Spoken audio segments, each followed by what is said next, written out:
The Pokot people of Kenya occupy a beautiful mountainous countryside in the county of West Pokot. These proud tribesmen and women drive through diverse livestock keeping and recently agriculture.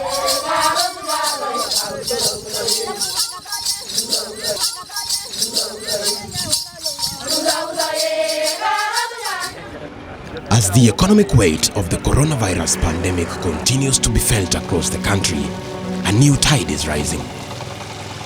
Members of the local clergy are forging a solution to an old problem that has cut short the dreams of many little girls.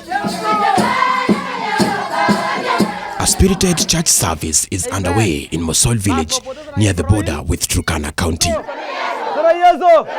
Hallelujah! This pastor, a reformed cattle rustler from Takwel, has brought his church here to dissuade the villagers from the practice of female genital mutilation.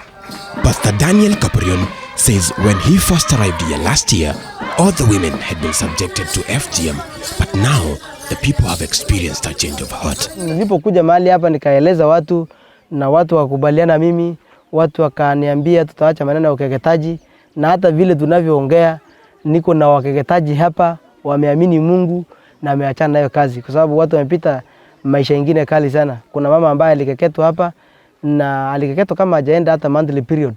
So ilileta shida yeye kupata hata mtoto.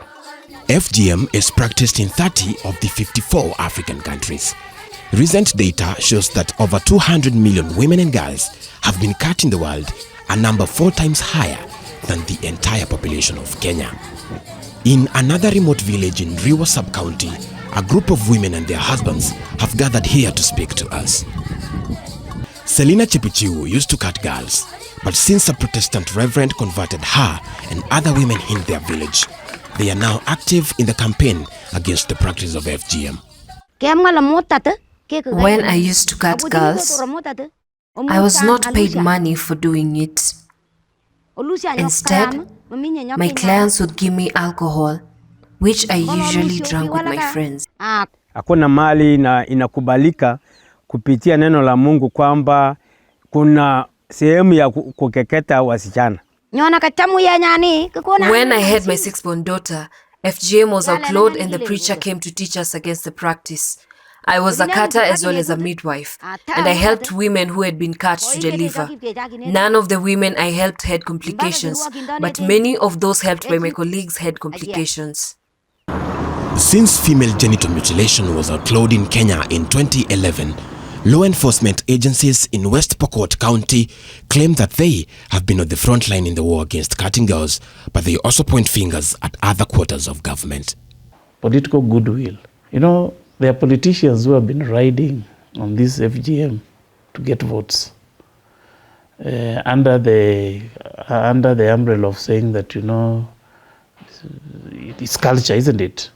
But I can assure you, school is the stop measure. And then, of course, Christianity, which is picking very fast along those areas where these things being practiced. Back in Masol, Pastor Daniel has just concluded today's sermon.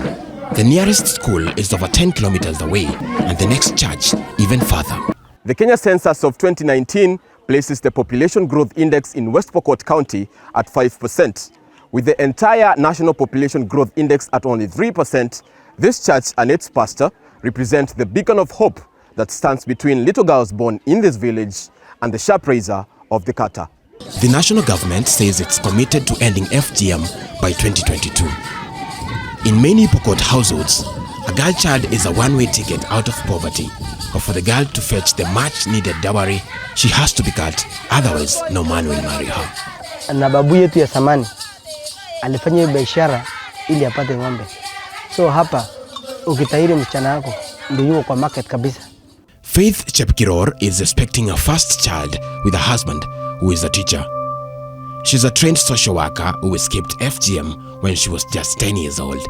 All her friends were mutilated and married off without education. Because I have made my mind that I won't go through this. So I had to stay until night hours. Then I ran from our home so that nobody can see me where I left to. No one I see where I go through. So I have now to walk from our family to Morpus Rescue Center. Data from the United Nations Children's Fund, UNICEF, shows that 7 out of 10 women who undergo FGM in Kenya are cut by traditional practitioners.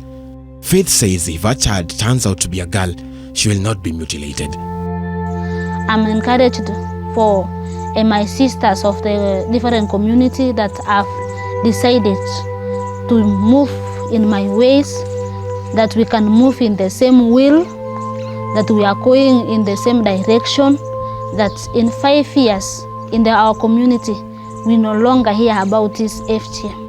Ndoto yangu kabisa kwa hii masol ni mambo ya ukeketaji ishi, na vile itaisha ni kujenga mashule, na tukishajenga mashule watoto watapata kwenda shule, kwa sababu watoto hao watafanya kazi gani kama hakuna shule? Waris Kimathi, Technical University of Mombasa, Top Story.